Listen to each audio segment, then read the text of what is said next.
Howdy, folks, and welcome back to Fate Extra Caster No Game Plus. We'll be continuing the Holy Grail War End. Last time we beat up Gawain and Leo and won and all that, and but not actually though, because the real last time, if you note. If you look at the date on these save files here, I already have a save file set for the day I'm recording this, compared to the end of last time, which was on the 5th. And so, yeah, that's because my computer just fully crashed for some reason, so OBS, the recording, got corrupted or whatever. So, couple things to note. First off, no new caster dialogue. Secondly, we put the couple skill points that we had left over into defense, which doesn't really do much, but we brought it up to 14. And we are preparing to go fight the secret boss inside of the arena here. I already got 2/3 of the way through the fight here, so I'll see what I can do, and if I die again, then, oh yeah, because it is a hard boss, so it's very easy to die in 2 hits or something, or even 1 hit, like most bosses on the caster route. But if I die again, then I'm just gonna cut to when I'm close to beating them again. Once again, I feel the same ominous threat looming over the arena. I know I shouldn't face whatever is here. I know it, but... And yeah, I guess for you guys, I'll read this dialogue again, since you guys didn't get to see it, because corrupted recording. Outside the path stands a woman in a long Japanese dress. Is that a servant? But there shouldn't be any servants besides Caster left, now that we've defeated Leo. Could she be the bizarre thing that Tiger supposedly called forth? Found you. Don't move. You are the 100th one. Are you some kind of highway robber? Huh. I'm not interested in what you have to say. I want your head. Just so you know, it's nothing personal. I just need to kill you. How animalistic! Tomo actually understands a little bit, but you want my head? Right. I have no business with your master. Cooperate, and I won't lay a hand on that boy. Sorry, but you have to die. If I kill 100 of your kind, I can return to my world. I don't like this place. Killing you, spirit, will free me from this nightmare. Hey, a bad dream is no reason to go around killing people. Fine, on guard. Caster versus live or die by the sword. Monster. So yeah, you look at the top right, you see their title is Monster. And yes, so this is basically a servant battle.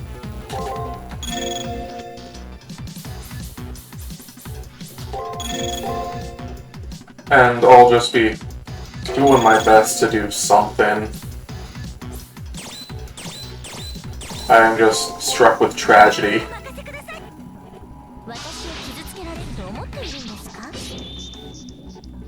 Also, let's see. Yep. Oh yeah, so she has a attack skill called Twin Towers. If we don't block it with a Fodder Cave, we die. I haven't actually tested the regular guard, but why would I? Since a Fodder Cave is just...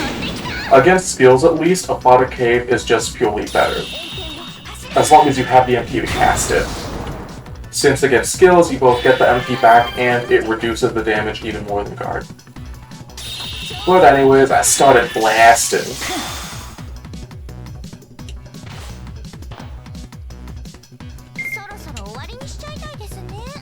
So yeah, last time I took note of how she does around 800 damage when we block her Twin Towers, and noted that that'd be perfect for getting into Land of Eternal Bane range, below 30% HP, and then being able to inflict poison.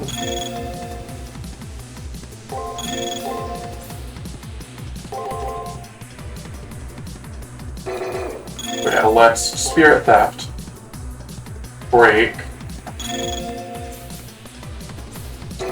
and let's see, Gain Magic, Merciful Sky,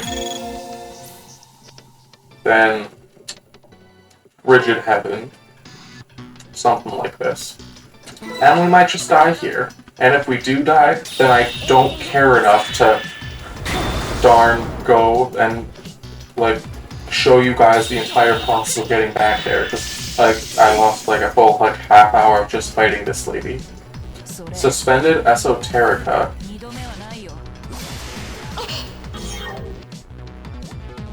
Is that Skill Seal? Yes, that is Skill Seal. That is horrid. How dare you.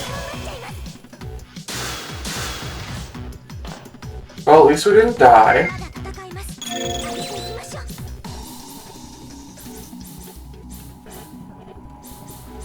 But okay, we'll need to use a special lunch to hear that. And we sort of have to, because Caster can't really survive this fight without darn... what's it called? Without skills. Without skills. Sorry, I just blank on the words sometimes. Fiery, Break, and then... I was surprised when we didn't die instantly, though. Yeah, then we'll... What do we do?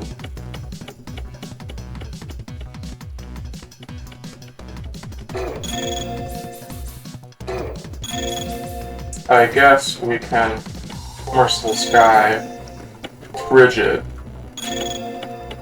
then Fiery Break. Special Lunch. It didn't heal us.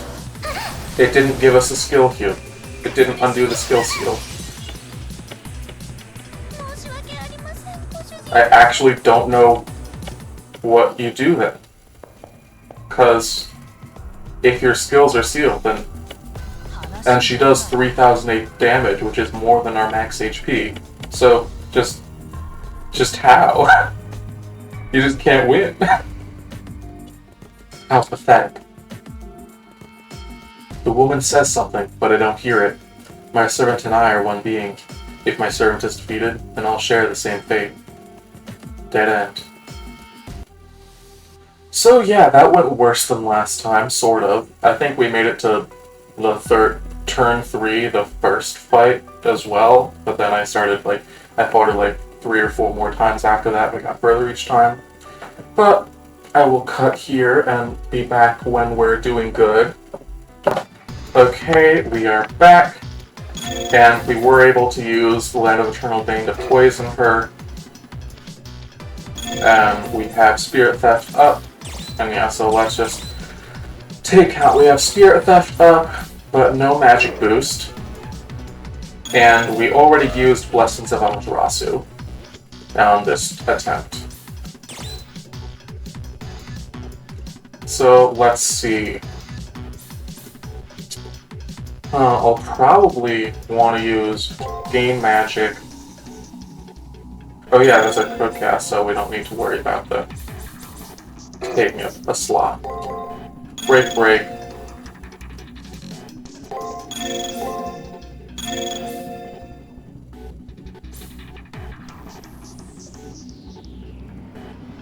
I guess for now I'll just blast them.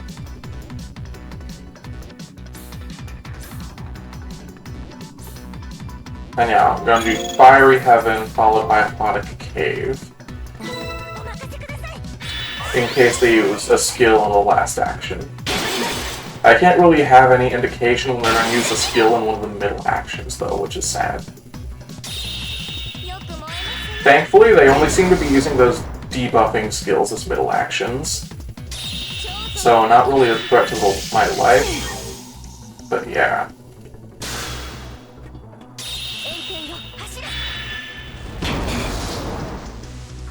Please use a skill, please, pretty please. She probably isn't going to. She'll probably use break or something. Yep, just attack. Well, at least we have good MP right now, because I also did use an elixir at some point.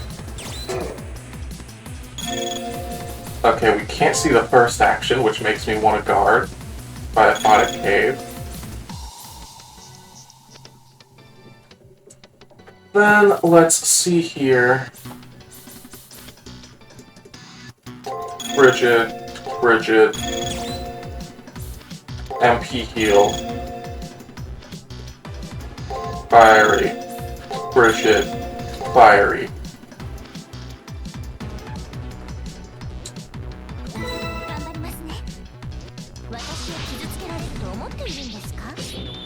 Stun isn't 100% effective against this lady, so I want to be careful. She doesn't seem to have high stun resistance, but it is definitely noticeable stun resistance.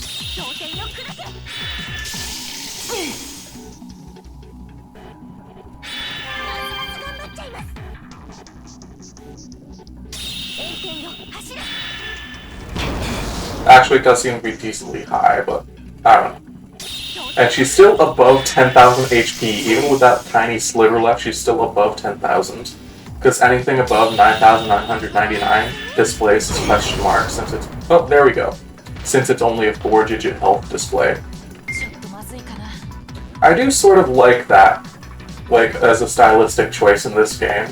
Where, yeah, they introduce this limit of 4 digits, and, like, some of your early opponents are below that. But then they're just like, hey, what if we just ignored that and went past it, and then we have the absolute damage sponges like Monster here. But also we can probably take them out this turn if we do stuff properly. Well, if we attack, gain magic, attack, Merciful Sky, Chaos Heaven, attack, Aquatic Cave, and then I guess attack. We'll just hope that we finish it. Oh, I should have just tried to use another skill there because we would get MP back. I'm dumb. If we die, then yeah, it's totally my fault here. Yeah, Merciful Sky, we might be able to just blast him here, though. I chose Chaos Heaven to be safe.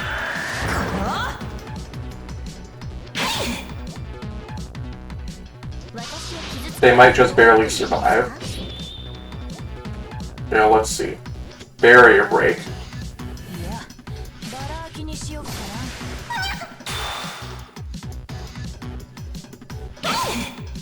Ooh, and they were going to use a break on the last action, so that's nice.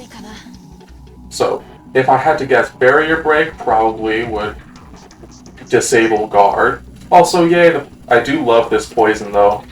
I've changed my mind about the poison. I still despise Land of Eternal Bane as a skill, because it is so difficult to use, and it is so expensive. But once you actually do get it active, then yeah, it is fun. Also,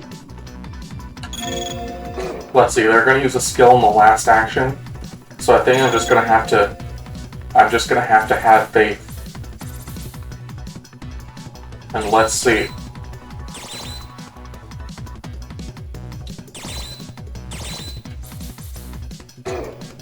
I can either attack, and then if we are even, then I'll do at least 1 damage and win. If they use break, then I win. And if they use guard, then I still win because I do at least 1 damage to them. Unless they use a skill. But also, our agility is lower than pretty much everyone, so us using a skill...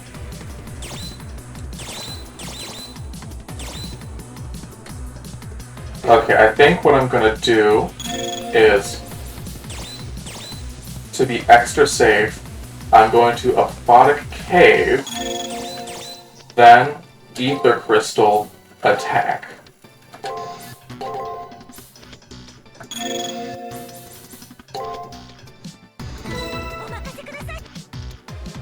Then if they use a skill, then we don't die.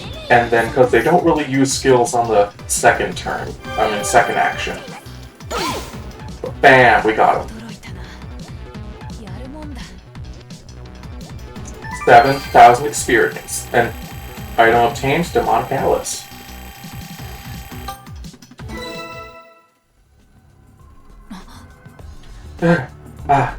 You're pretty good. That was a smooth move right there. My consciousness is starting to fade again. Looks like my journey isn't over yet. That was a decent effort, Lady Killer, but thanks for setting me free.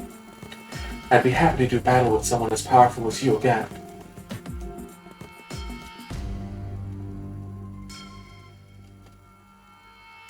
Leland pooped! Fighting Aramitama was hard. Oh, she's the dark side of the moon. Aramitama is a yandere who dies, kills, and curses. But don't worry, she's going to another time now. I can't tell if he's actually saying the name of the character or if she's just like connecting a character with another piece of folklore or something. I don't know. Also, sadly, we do not get them in our information matrix. But that equipment, though... Actually, no. Return to campus. Yes. Is that going to be it for today? I want to save my game.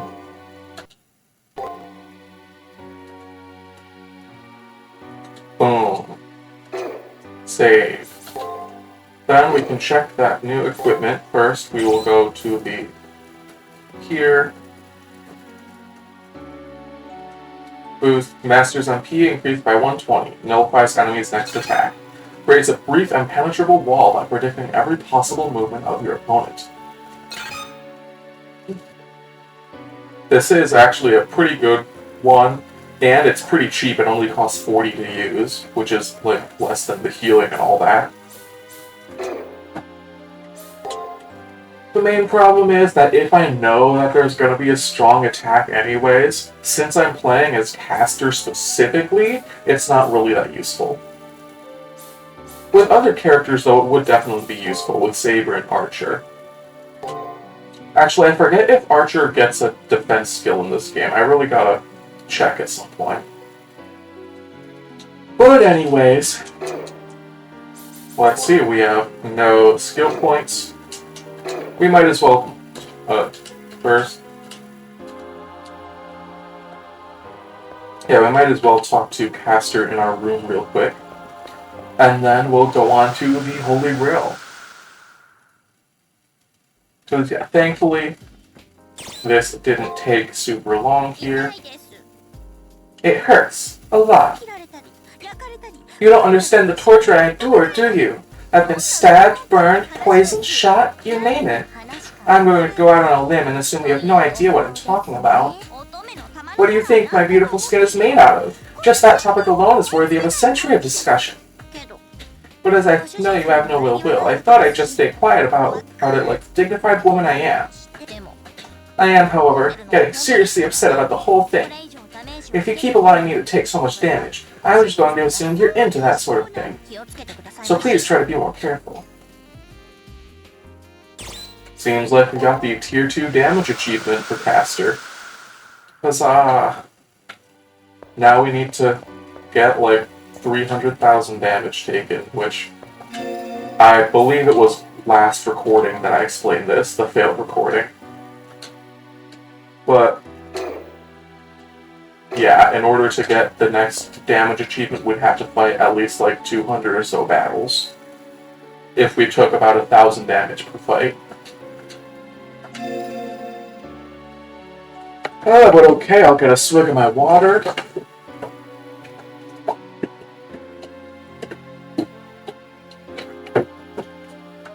May I go with you? Fight is over, I see. Thank goodness, for I no longer wish to part from you. Yes, the Holy Grail war is over. I don't see any more problems. Even I'm worried about Ranny when she's away. I don't object. Open the last door. The entrance to the battlegrounds is still the same dreary elevator. This same elevator travels to the arena. The display indicates a much greater depth. Once I'm inside, the doors close heavily and the rectangular box begins to move.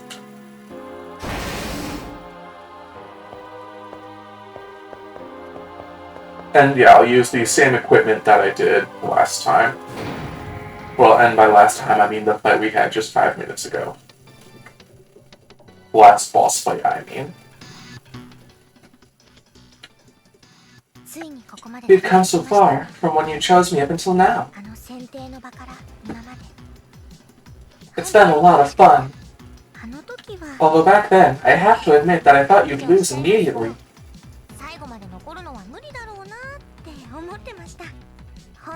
I have tried to protect you, even though I'm one of the weaker legendary souls. But when it comes to evil spirits, I'm the strongest woman in the world. Against that kind of enemy, I can take them down with one finger. But, all in all, I'm glad that I had you as a master. This may be the last time we are together, so I want to thank you now. For raising the legendary soul Tamamo no Mai, I thank you. A human that has as much faith in Tamamo as you do has never existed until now. And now your battle will end, Master, but I have a secret I wish to share.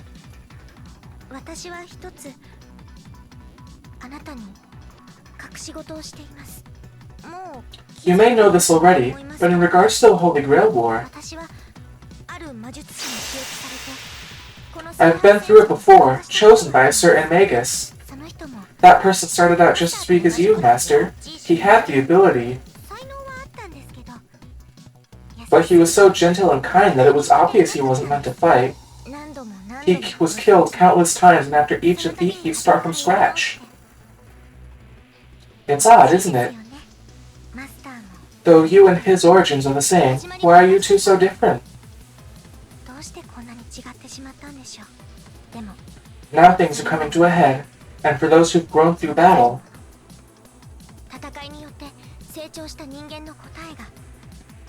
the answers to all of their questions lay ahead.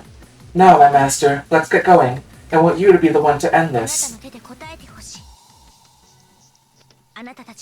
For thousands of years, the prosperity of mankind did serve a real purpose.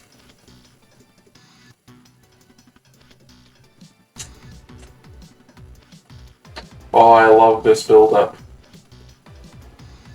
Also, okay, yeah, we cannot access the skill menu from here. I was wondering whether or not we could use Enhancement Spike if we had it equipped, but no, we can't even open the skill menu at all. I guess because we don't have the health bar in the top left, that means that we're technically not in the arena. Technically, gameplay-wise, we're not. It's just an arena-looking place that we go to in a place that we go to the arena in. Or I guess technically this would be we took the elevator to the battlefield and not the door to the arena, which are different things. But since they're both inside the computer and all that, the moon cell, they are similar in appearance. But here we go.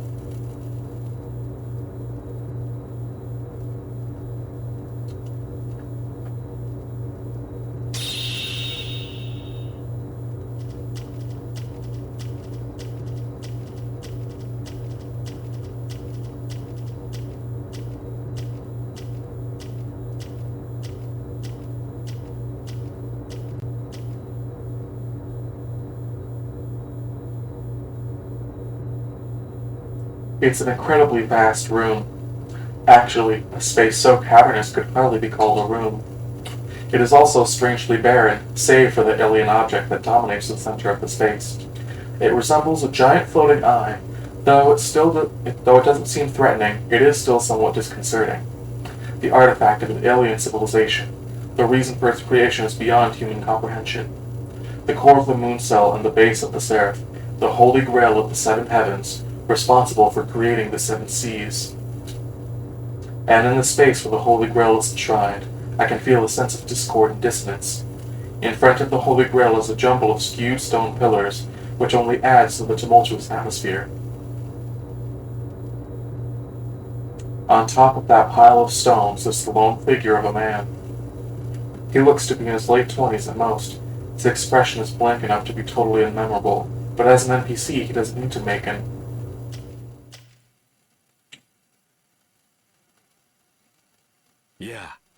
Hey, Hakuno.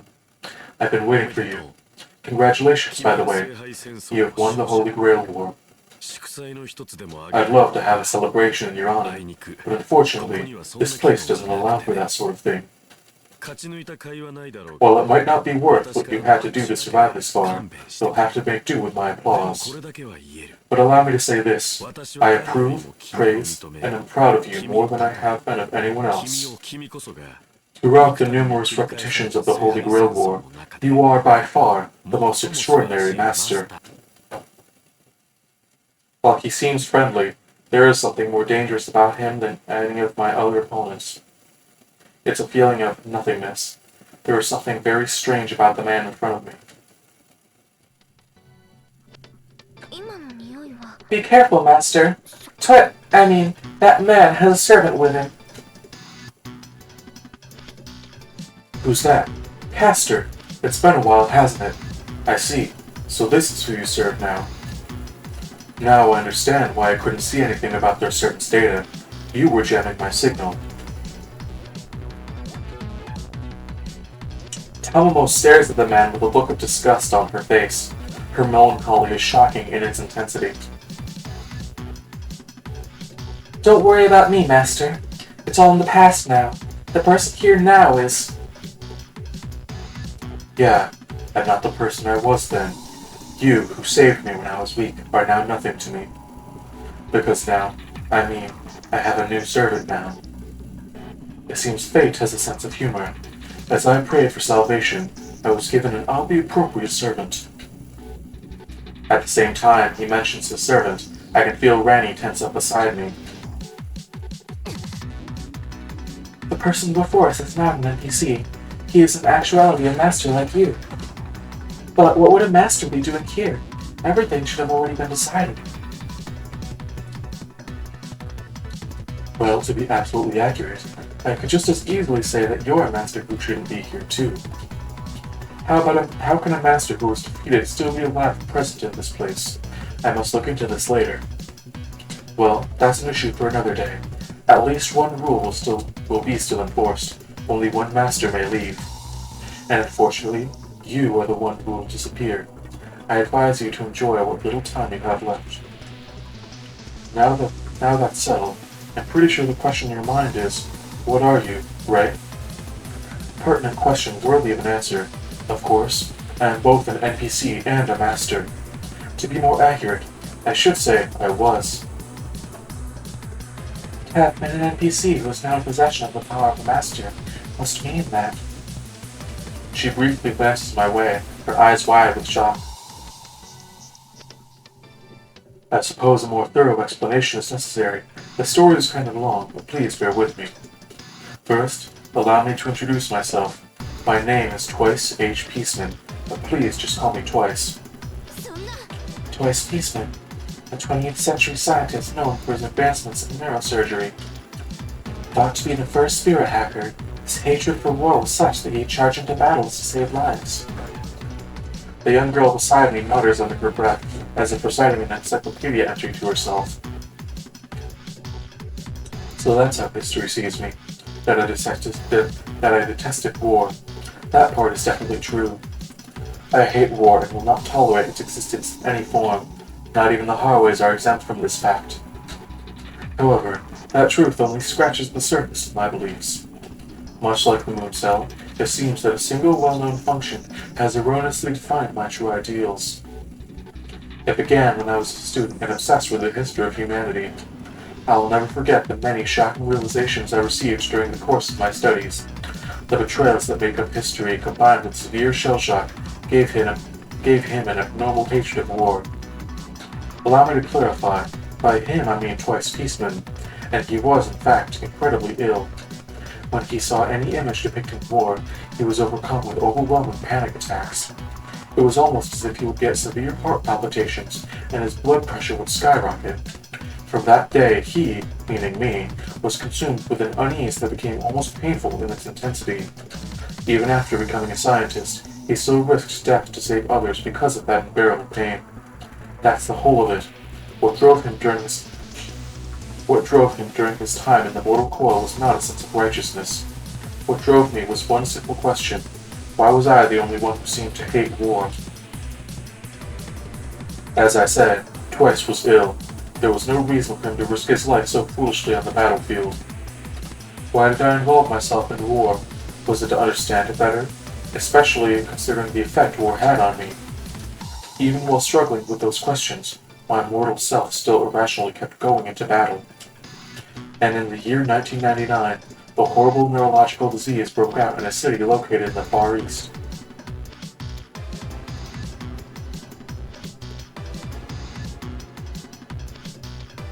Based on the available evidence, the cause of the outbreak was a biological weapon created by terrorists. Twice was called to the city to treat the victims of the attack when he was caught in a major attack himself.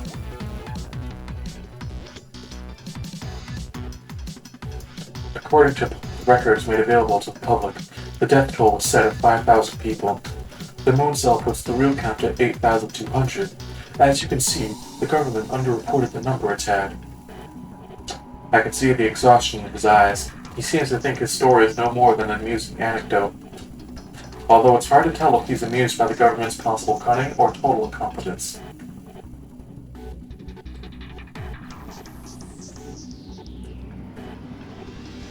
Anyway, that's when the person I am patterned after, died. Twice ended up one of those 8,200. Something strange. I remember seeing the place where he died, as if I too was one of those many victims. I can recall the sight of buildings set aflame, but when I was Twice, it was a scene I had experienced before. It was then that the mortal Twice, the person I was, recaptured the repressed memories of his childhood. In the 1970s, there was a clash of ethnic groups, arranged by major powers as war by proxy. Twice was orphaned in the conflict. The place I remembered was hell. Everything around me was collapsing. Everything fell without any sense of morality, and without any acknowledgement of the value of life. And there lies its brilliance. The young Twice must have concluded that life itself was truly a miracle. All that remained of that epiphany I've already told you. Anyway, Twice was adopted and became a doctor. And though I tried to forget the past, that one fundamental truth was burned forever into my soul. Twice despised war more, and it became his attempt to kill war itself. I got involved in war in order to end it. However, at the core of my very being wasn't a denial of the meaning of war. It wasn't that at all. Twice had seen many battlefields, the never-ending hell, the horrific evil perpetuated by humanity. A group of soldiers made to fight against an army many times their size that was far more experienced than supplied. Forced to flee from guerrillas, a girl of 5 travels on foot through a jungle that few could hope to survive. Innocent victims of violence who rebuilt their village and their lives without help from anyone. I find that odd. Even though I hated war, I saw a great deal of strength emerge from the conflicts I witnessed. Now that I think on it, the mortal me was the same. All of Twice's great works were born of war. The many revelations, the uncounted number of rescues, none would have happened without the hell that is war. All the mortal me really did was bring back a number of things from the depths of hell. And in the end, I was a victim of a terrorist attack. But as I was dying, it all came back to me. I saw the burned fields of my home, and recalled the tenacity that helped me go on, even as everyone else died. Yes, 3 seconds before my heart stopped, I finally received an answer to my question. It was never denial. What drove that Twice repeatedly into hell was because I,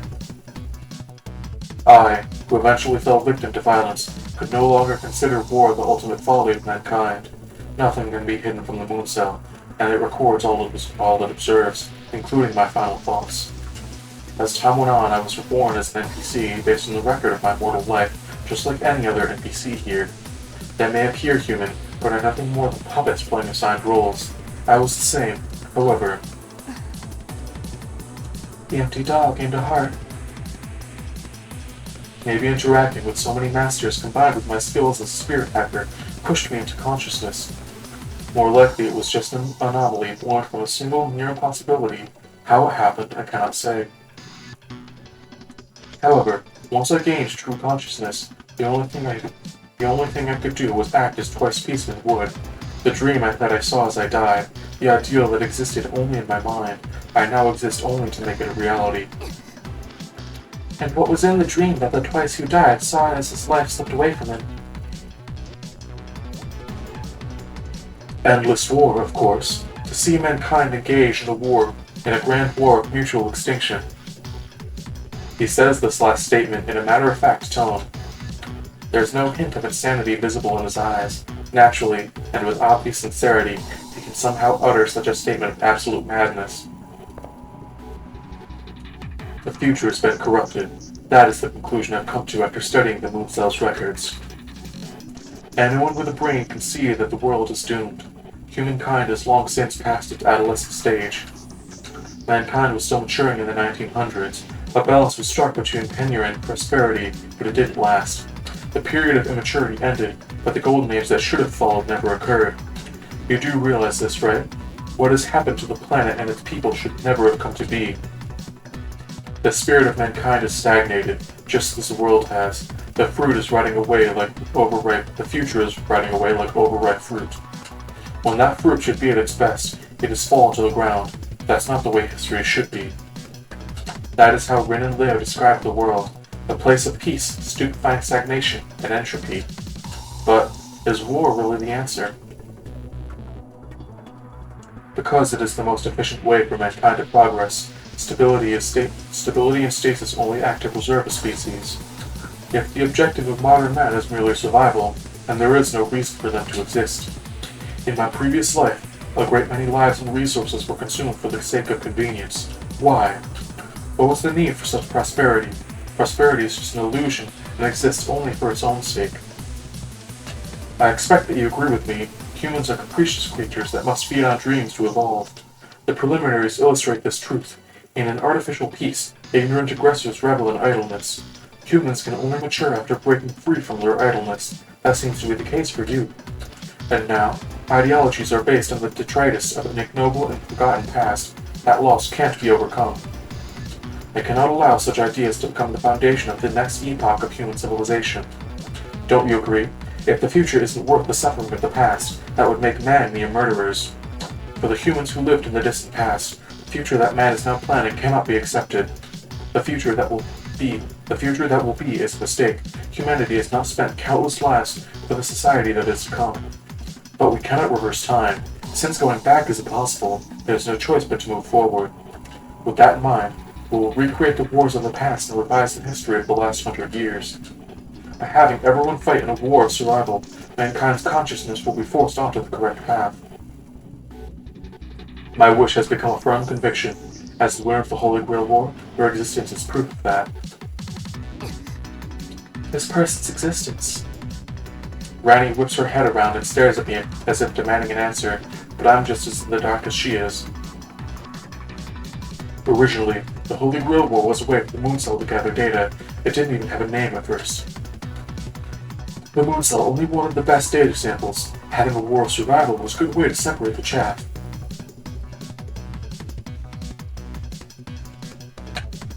However, up until now, the Magi who came here made excuses for their actions, but still killed and fled. Truly an atrocity, wouldn't you say? Until I won, this world was buried under a mountain of corpses.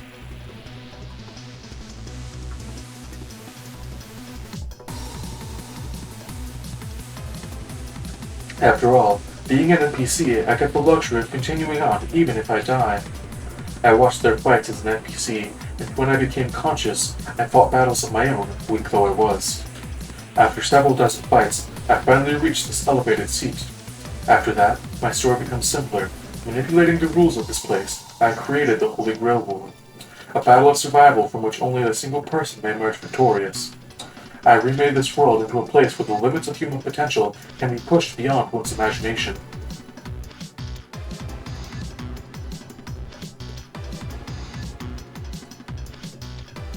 And then you appeared, the weakest master in the tournament. You managed to defeat the king of the world. You were totally unsuited for this ordeal in the beginning, just as I was. As a nameless figure drawn from masses, you've become the one in whose hands rests the fate of the world. Your soul's been tempered by crisis and conflict. Your new strength is a testament to the potential of man. When mankind reaches the heights you have, they will move forward, clearing a path for those yet to come.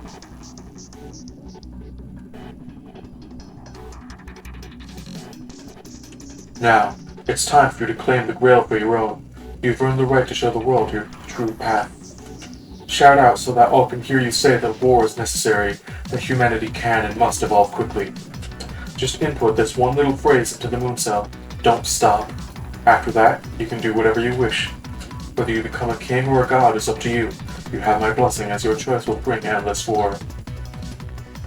The wounds suffered by humanity after losing countless lives, endless conflicts runs deep. And if the only reward for such suffering is stagnation, then humanity deserves to be cast into a new void.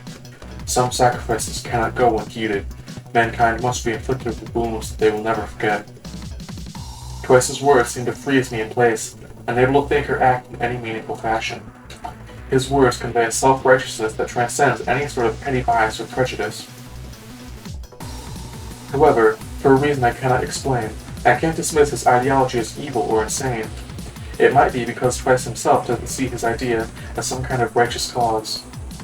Twice Peaceman, a digital recreation of a once-living being, just as I am. Putting aside the fact that this person is a cyber ghost like me, my thoughts are still a confused jumble. How exactly should I respond to this man? Before I can speak, a question occurs to me. As a winner in a previous Holy Grail war, why is he still here? He has a wish he wants granted, so why doesn't he just claim the Grail? Why have someone else go in his stead? An excellent question. The answer is that I can't. If I touch the Holy Grail, my wish would be rejected. According to the Moon Cell, my existence is considered nothing more than an irregular data stream. I can fool the low-level processes, but if I access the core, I'd be seen as an NPC and immediately deleted. My victories would mean nothing. I need a legitimate master, someone who can make my wish a reality. Any irregular data would be deleted. That would mean... What emotion did her words express? Her mumbling sounded very much like a dejected sigh. Ranni stares at me, her eyes wide open in shock and horror. That's why I stopped here. I've been waiting for years at the gate to the core, awaiting one I deem worthy. Upon reflection, I wasted a great deal of time. I was able to plant the seeds of war on Earth from here by manipulating and manufacturing information. But it was a case of too little too late. Also, my methods were unreliable and on too small of a scale. With full access to the Moon Cell's records and my ability to define the future, I can bring about Armageddon. Of course, I don't intend for everyone to die, and I simply wish to instigate a war that anyone can survive. You can see it through the gate. There lies the Moon's core, an object made from the purest photonic crystal. The results of the simulations of Earth's future run by the Moon Cell are stored as light within the core. The one who reaches the core has the right to choose the course of the future from infinite possibilities. I'm sure you understand now. Whoever claims the Moon Cell can manipulate reality as they see fit. This object, which envisioned an infinite number of possible futures, can reshape the fabric of reality. If what he says is true, then the Holy Grail could accurately be considered the mind and will of God. Nothing is impossible. It is truly an object of unimaginable power with infinite possibilities.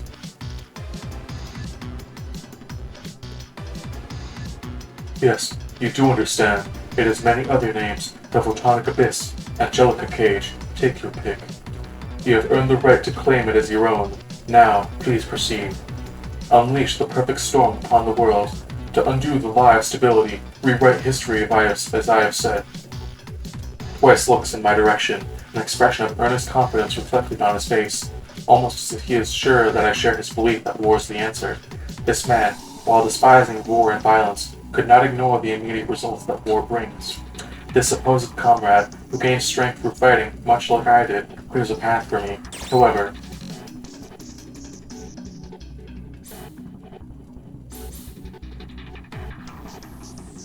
I know that war isn't the answer. Even if war is a necessary element in the advancement of humanity, I still can't support its continuation. My reasoning is painfully simplistic. Lives will be lost in the war. That's my only reason. I understand the concept of necessary evils, but refuse to accept the reasoning for their existence. The line of my opponents that parade through my mind are dead and gone and will never. The line of opponents that parade through my mind are dead and gone and will never return. I've experienced the pain of loss throughout this ordeal. That alone will always make me oppose war. Twisting the moon cell's filtering process into the Holy Grail war is his way of starting a war on Earth. And as warped as his ideals are, my own aren't really any better. Even so, I can't accept his view of war. Your conclusion is overly sentimental, don't you think? I expected that, but still, give it a bit more thought. Servant, I'd like to hear your thoughts on the matter. Do you think I'm evil and should be eradicated? Are you seriously trying to win me over? Don't waste your breath. I am wholly committed to my master. Castor's reaction is totally expected. It's a relief to see that whatever the situation, she's always herself. Master, to be honest, I don't really think too much about the consequences when I kill. Even before I was a servant, I killed untold numbers of people. I might hold the world record for murder. So, how do I put this? I don't want to say something ignorant like I'd kill for you. The person I knew was gone. That man from the past, who hated war above all things, has disappeared forever. And though I don't like even thinking about it, if you were to fall, I'd never forgive the one who killed you. In this case, I must side with my master. No, I have to admit that you've always been right, master. You need to live your life as you think best, my dear master, and if anything happens, I'll deal with it. As for his servant, it may be on a totally different magnitude, but I will win. Her encouraging words erased any hesitation I had. All I can do now is trust in my feelings and move on. I don't understand. Unlike any other human, you are the embodiment of everything I believe in. That might seem to be the case, but even if we walk the same path, our feelings may be completely opposite. I must have died in the same incident that took twice. However, I learned different lessons in my death. Sadly, for you, you cannot escape. Only a single master may leave the moon cell once they've made it here. Once the participants have been reduced to one, permission is granted to leave the Seraph. This is one thing I cannot change. The moon cell has made this rule a fundamental requirement for entry. In other words, there's still you and me. As long as both of us exist, neither can escape this place. So there's no path open to you but the one that leads to the Holy Grail. And given your capricious nature, I can't relax yet. There's no guarantee your potential will shine through. The world has reached its limit as well. Soon it will be too late to overcome the stagnation of man. However, Twice Keeson is wrong.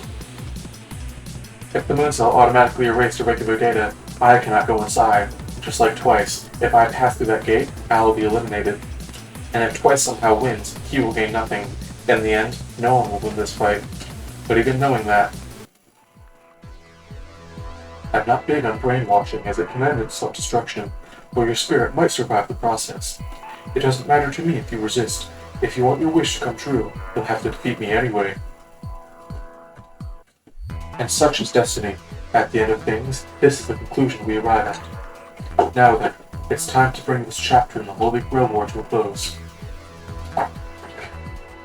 To the victor goes the spoils. That is the way of humanity, something that will never change. It is by fighting for one's life that a person's spirit will grow and become stronger. I may well be a malevolent force in regards to man, but life is an endless cycle that will never end. I have been bestowed this power not only to protect one person, but to preserve the whole. Look upon my works in despair, servant, for here comes my salvation, straight from Moon Cell's records. Come, legendary soul of salvation, the answer to all, the sole existence to escape the agony of existence.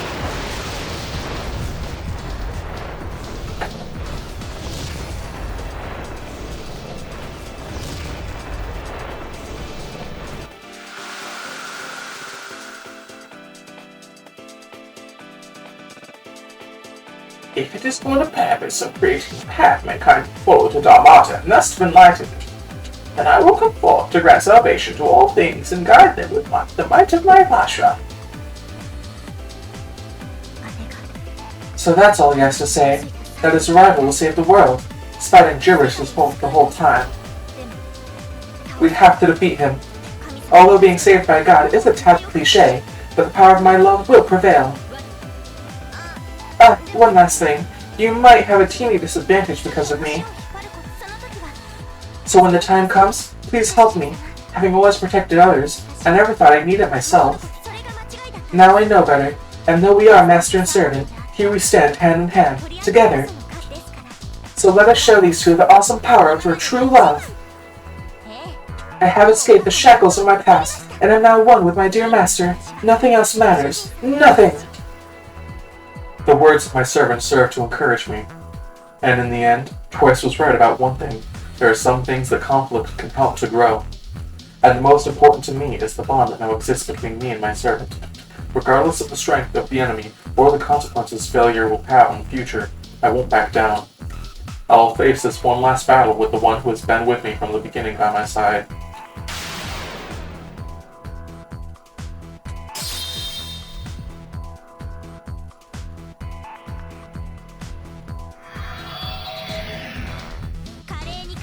Caster versus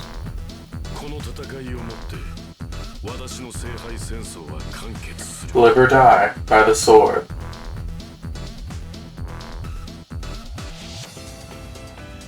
Live or Die by the Sword will power you hold in your hands. Decaying flames, decaying earth, withered ocean. Versus Savior.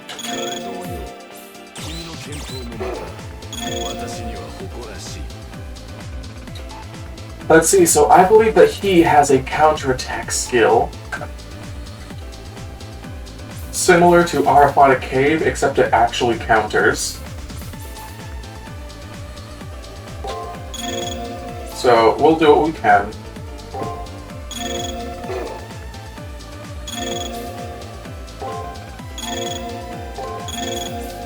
Spirit Theft, MP Heal, and Break. And we'll just take it slow if we can. Mahamya Prasapara. Okay, he buffed his attack.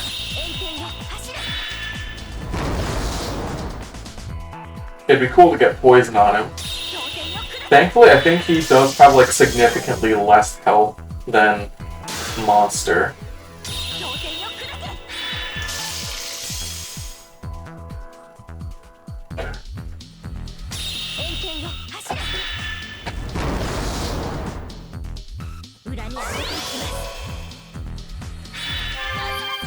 MP heal and break. Here we go. Doing good.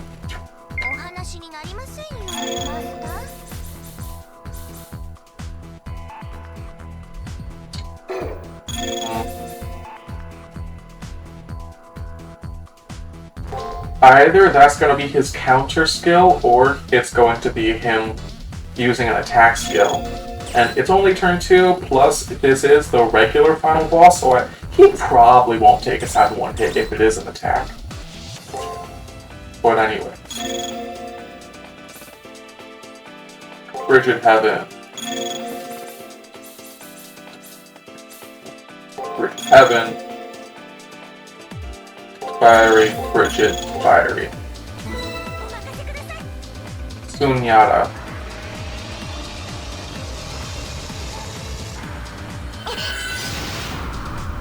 Okay, you blasted us. Okay, so just like a regular attack or something. I don't know exactly how that works, but whatever. Blast him. And he did get stunned. Okay, that's good. So yeah, it looks like he can be stunned. We've stunned him a couple times now. So it is, and his attack doesn't seem to be that high, so it seems like it should be okay to try and rely on stunts to get more Merciful Skies off.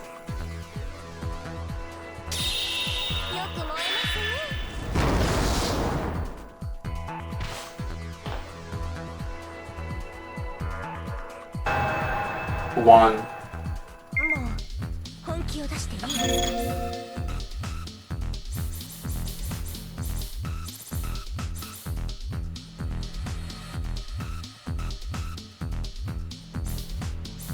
Okay, let's see, we'll do Blessings.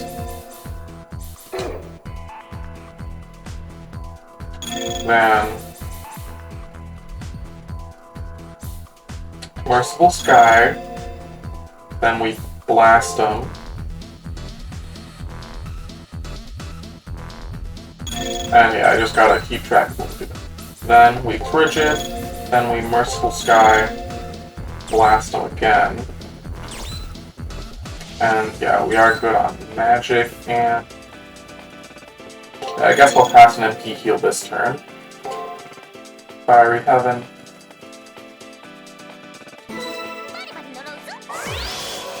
Okay, he buffed his defense.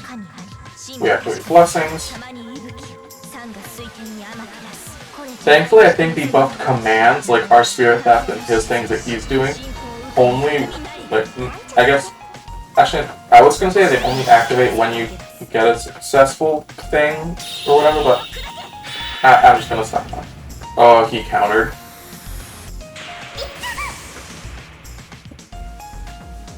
Well, that sucks.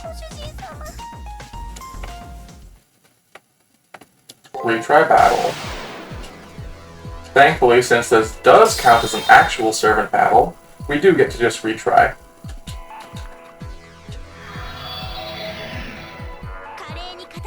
Faster.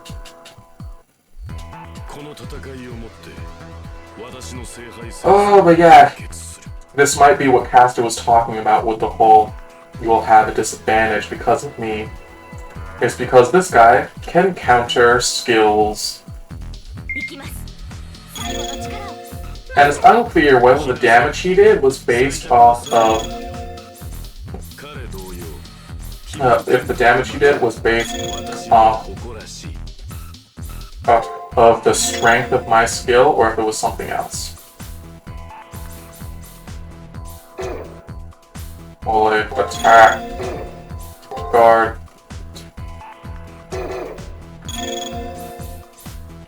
Frigid Heaven, guard, attack, attack.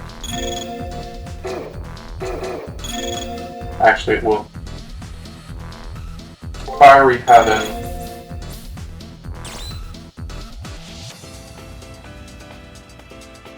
Gain magic. Merciful Sky. Frigid Heaven. We'll see what we can do to try and take this guy out as fast as possible. Because yeah, there's not really anything we can do about him countering us.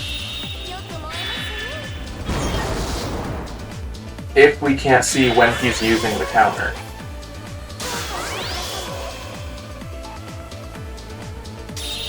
Because normally, when we see a blank on the enemy's action bar, we use a spell to be safe. But this guy's like, hey, what if you just didn't do that? Let's see if he uses that attack skill first action here again.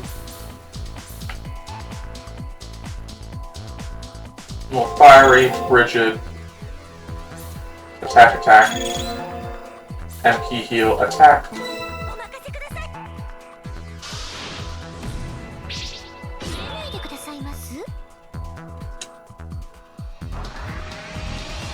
And taking some damage is fine, because it does start to put us towards Land of Eternal Bane range. Ooh, and I got 50 MP back, that's nice. Good. Getting to Land of Eternal Bane range is nice. But yeah, we just don't want to get killed in one hit, like with the counter. And we stun, and we slap him, and slap him again.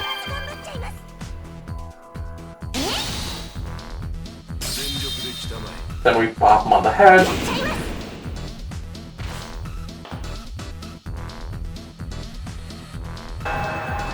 Then turn 3, the thing gets activated.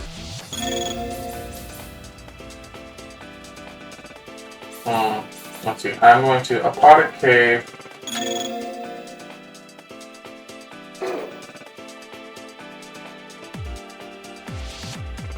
Then I'm going to... What am I going to do? I guess I'll gain magic. And... I guess something like attack, break. This might kill me, but I don't know. I just remember he used the thing on turn 3 last time, so... Okay, and he buffed himself. That's sad.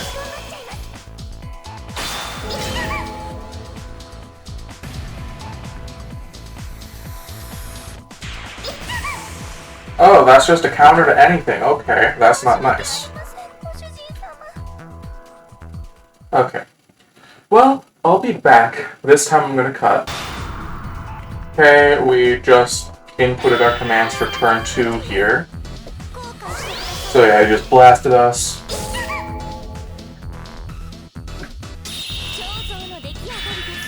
Yeah, we're doing our best to knock him out.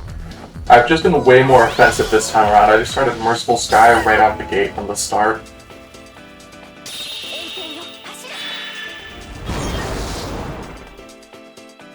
And yeah, seems like we're doing good against him now. But now comes the tricky part. Also, yeah, it seems like the buff he did to his attack made it so that his attack commands heal him by about half the damage he does. But anyways... Ooh, actually, anyways. Let's see, first...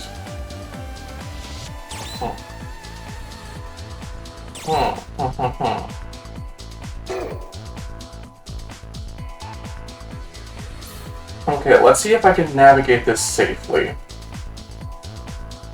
So first, he's going to attack us or something. Well, no, first he's going to use a skill to buff himself.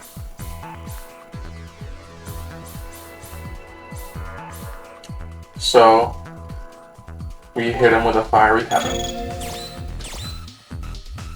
Then,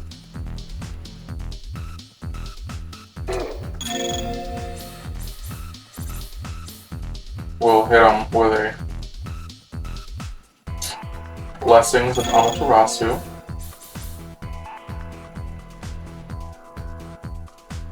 Aquatic Cave.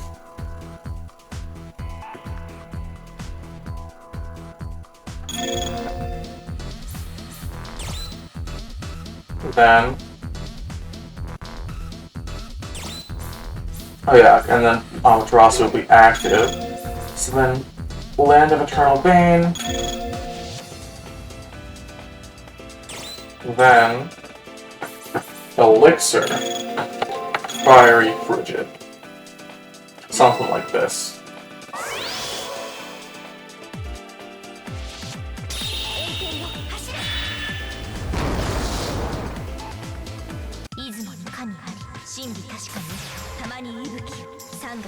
Because yeah, he has a skill that counters, I believe. So we should be safe if we guard against it, I think. Oh yep, and his skill failed, because we didn't use an attack at all. We didn't use an offensive move. Land of Eternal Bane. Poison. Then we Elixir, which brings us back up in case he hits us. And then he guards. Then we Frigid. I didn't go all in on the attack here because I wanted to see the poison activate. It took out about like 1,500 health or something. I don't know. Whenever it's like, break, break, break.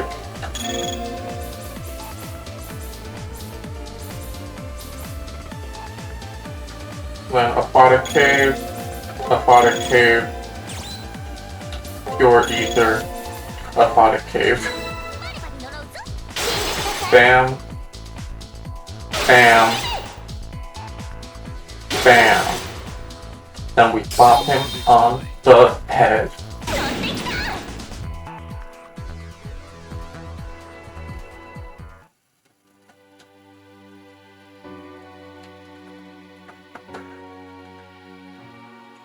I can hear the sounds of battle, and though I've been defeated many times, it's still painful all the same.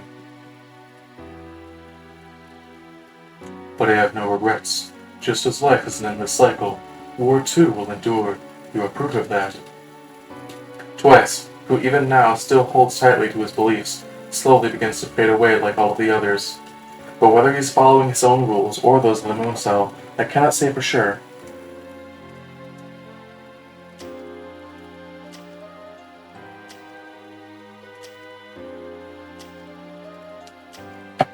Now, go and touch the Holy Grail. You'll come to understand many things once you do. Wantonly consuming lives, thriving without a purpose, our future blossoms like a flower by the roadside. Whether that turns out to be right or wrong, I would like for you to see and judge with your own eyes. If we were both truly righteous or not.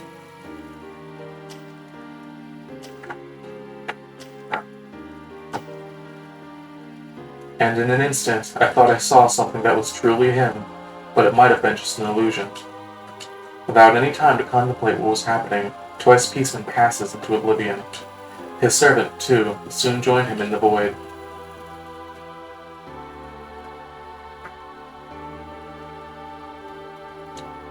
Without exception, all life will perish. All living things are trapped in a cycle of suffering and death. The one who sought enlightenment through strength and perseverance still has an untainted soul. But there is more than one path. Just as good and evil have value, the beauty of the world will endure. King of blood-drenched battle, in Nirvana let us witness the end of the world, for there lies your salvation.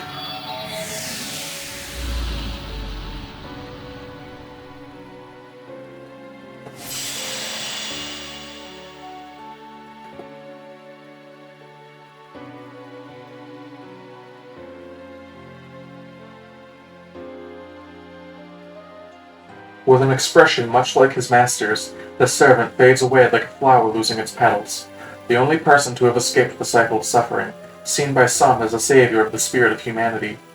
I see now, he did not support Twice's ideals. Instead, he was showing compassion for the soul of the human known as Twice Peaceman. With this, it is finally over. The girl's relief is obvious in her tone of voice. However, the ending has yet to be revealed. There remains one last thing to do. The Holy Grail. The war will only come to an end once the victor claims it for their own. That is right. I had forgotten all about that. The smile on Rani's face is proof that she has yet to realize that the winner of this war and Twice are the same. The moment I touch the Holy Grail, the moon cell, I will be identified as irregular data and erased from memory. The thought of leaving this girl who finally learned to feel is painful, but some things cannot be changed. However, even if I am to be deleted, there should still be a small window of opportunity, time enough to sneak in a modest wish. To extinguish the remaining fires of war that Twice had set ablaze, to put an end to the senseless bloodshed of the Holy Grail War once and for all. The moon cell automaton, the very mind of God, I'll seal it away so that no one will ever be able to access it again.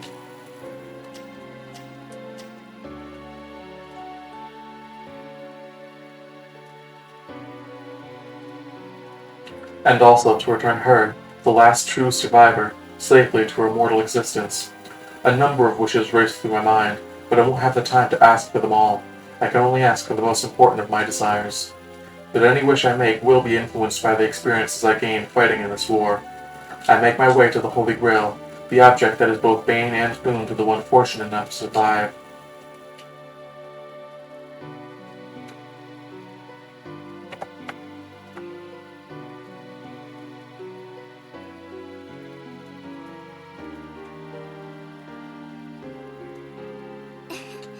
As a fallen master, I cannot go with you, but I will wait here for your return. Please come back quickly. The gentle expression on her face puts my worry at ease, as no soulless doll is capable of a smile that's so alive. Even if I don't return, she can live the rest of her life as a real person capable of human emotions. And with that, I move on towards the gate without further hesitation and without looking back.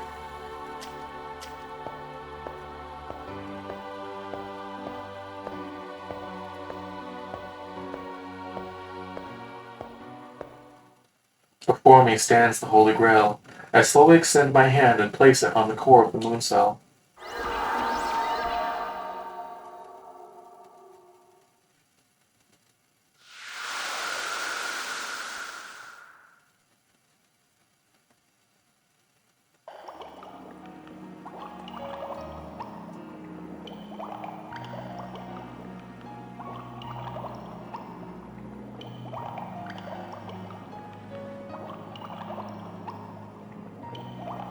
The instant I make contact with it, I am drawn inside the Holy Grail. To be more accurate, I am absorbed into it like water being absorbed by a sponge.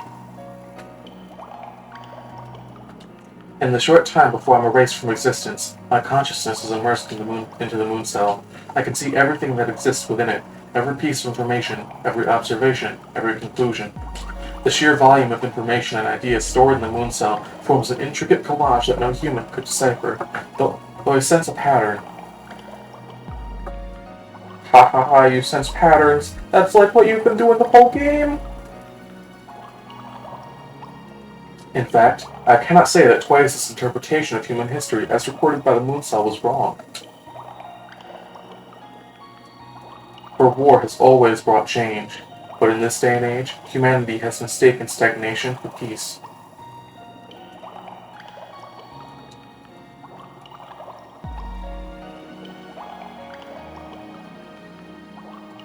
And throughout it all, the moon cell continues to silently record what it sees without ever taking action.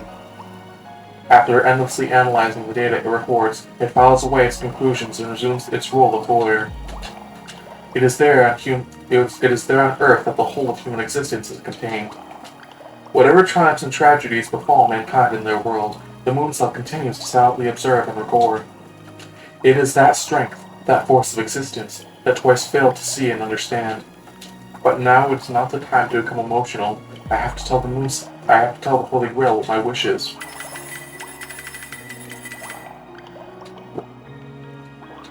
Complete. I was able to enter my wish without a single mistake, I think.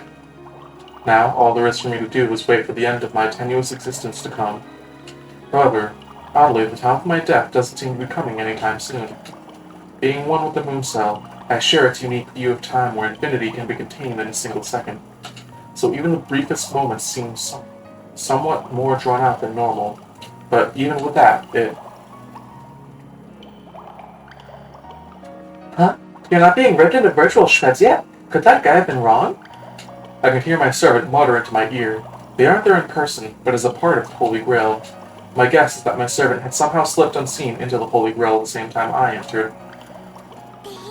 But of course, I'll stay by my master's side right up to and including the very end. I mean, what kind of horrible wife would I be if I didn't help my dear master perform their final duty? No matter how weak I may be, I'll continue to fight on until my body is turned to dust. So that's what she's doing. With the additional presence, the time the moon cell needs to finish the elimination process is increased. She came here to help me one last time, no matter the cost to herself. Some things will never change. However, a delay this long can't be the result of my servant's presence. Something else must be going on. Since I'm connected to the moon cell, it shouldn't be too difficult to find out what's going on. In what seems to be only a heartbeat, the whole of my consciousness arrives as one long data file. Ah, this data is all about you, right? What does this term mean? Cryogenic storage?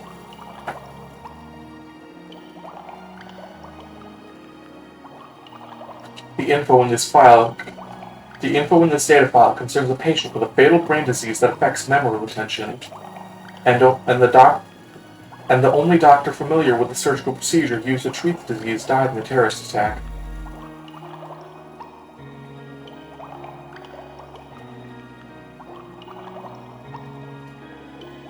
Until another surgeon could replicate the procedure, the patient was put into cryogenic storage. If there is a living human that shares my exact identity, then I may be more than random bits of data. That must be the reason why I'm still around. The moon cell needs more time to analyze this new information. I'm sure that guy didn't come here as a Magus. I'm just a copy of a person trapped in an endless dream. Whatever the case, my fate is almost assured. I'm sure that my time here is fast coming to an end. However, there remains enough time to send out one final message.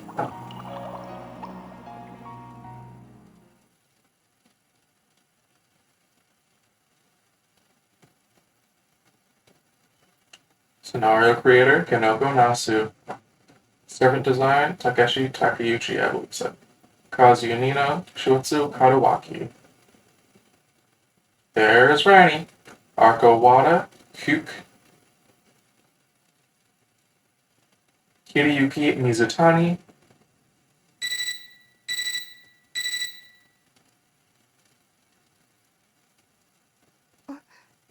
Hakano, is this? This is your data, isn't it? I wonder what will become of Rani after I disappear. Will the bond we share compel her to search for me? The boy currently frozen in an endless dream has never met Rani, but I'm sure that they'll become friends. And even if it turns out she no longer needs me, that'd be okay as well.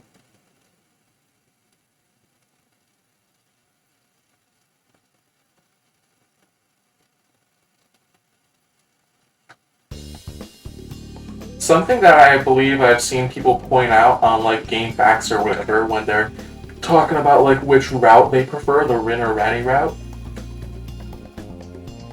A lot of the time I think bring up that Rin just seems to have like more chemistry with the main character, like through the cutscenes and all that happen. Like they just like at least in the Rin route versus Rani and the Rani route. Rin and the Rin versus Rani. But yeah, and that makes it so that. Oh, and in the ending cutscene, I believe that Rin directly states that she is going to be looking for your real body in order to help them. Twice H. Peaceman, Shiki Ryogi. Shiki Ryogi is the name of the hidden boss, I believe. Because that's like all the main characters and servants that are listed there. With voice actors and stuff.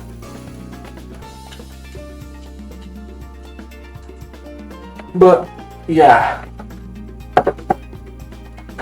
And so... yeah, people just generally seem to prefer the Rin route. Plus, like, Rani being a new character and her whole thing being, like, being a homunculus, or I think homunculus. And her, like, lack of emotions at the start and all that. Generally would make her less outwardly appealing compared to Rin, who both has like outward emotions from the start and does some interesting and funny stuff, but also is a pre-existing character. Technically not, but there is a Rin Tosaka from Fate Stay Night. This Rin and that Rin are different characters, but they are still similar, and also like from a player's perspective, yeah, they're basically the same character. They're basically different universe versions of the same character. Since this is a different universe than in Fate Stay Night. Like, universe or timeline or something, it is different. As the people were saying, like Twice and some other people, like, yeah, around the 1900s, like the 50s or whatever, humanity sort of stagnated. And we never even did space travel. Which is, I believe, specifically because the Harway family banned research on space travel. So that they could prevent other people from, like, looking into the moon cell. From actually getting to the moon physically. And yeah, because that's like from the 50s or whatever, I believe that is around when mankind first landed on the moon, and all that. So yeah, in this universe, we didn't land on the moon. Which I believe one character brings up directly at some point, like, mankind never even landed on the moon. Which to me, thank all Fate fans who support us with enthusiasm. To me, that sort of felt weird because it implies that they know that they should have landed on the moon, but they know that their timeline is wrong or something. I don't remember which character says that. It might be Rin. But yeah. Based on the original work, Fate Stay Night.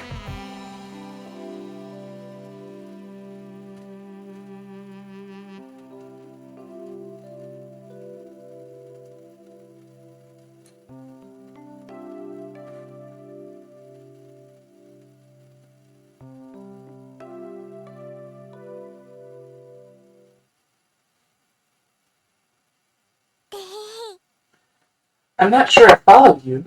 You're saying that there's another you? I'm assuming that's a good thing. But to me, you're the only master that matters, so another you wouldn't affect me one bit. If it'll make you feel better, I wouldn't mind serving that other master, but for now, I'll just concentrate on being with you until the end, master. My servant's faith in me has been unshakable all this time. Their devotion has been overwhelming at times, but right now I'm truly grateful for it. Although I'm relieved to know that there is another me out there, I am sad that this me has to disappear.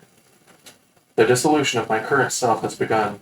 Outside of the Holy Grail, Branny's voice begins to fade away. As what makes me, me, is compressed into the smallest unit of illicit data, I think on my slumbering self.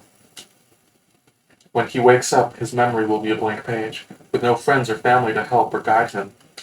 I wonder how that strange new world will appear to him. Nothing about the past will have any meaning. What am I saying? If that's the only thing to be lost, then I'd be okay. Although I'll miss those I've met along the way, the world will still be here, and as long as the path before me remains, I will continue to walk it. There are no grades given for goals and wishes. No matter how small they may seem to others, as long as I keep moving forward, they will eventually come to fruition. As it is the desire for that wish to become reality that will keep you going until the end. I have no worries. There will always be those who strive to change the world, those I care about. I will be able to live with them and eventually move forward into the future with them. I can't believe how promising and hopeful the future sounds. I can't wait for it to arrive.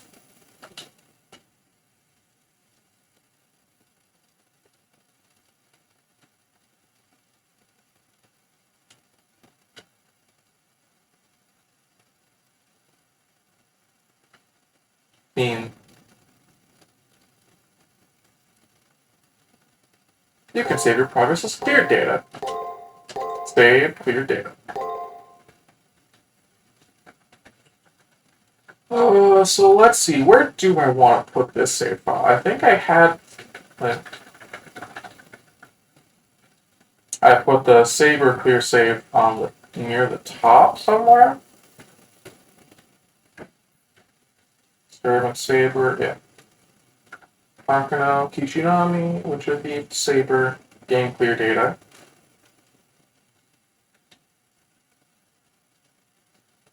Yeah, if I save here, game clear data. So, thank all of you for watching, being here this whole playthrough. I assume this whole playthrough. Some of you I know are weird, skipped straight to the finale, because I don't know why, but thank you all for watching. My next playthrough will probably be a Saber playthrough of Fate Extra CCC, the sequel to Fate Extra. So we'll take a little break from Caster. We will see her again though, because I'll also do a Caster playthrough of CCC, so don't worry about that. And yeah, it's a sequel, sort of. It's weird. It's a gameplay sequel at the very least, and it has like the same group of characters. It's the whole Fate series is weird with how sequels in general work, so you'll see when we get to it. But I hope you all enjoy this video and this series, and I hope you join me again in the future, whenever that hopeful future comes. Bye-bye.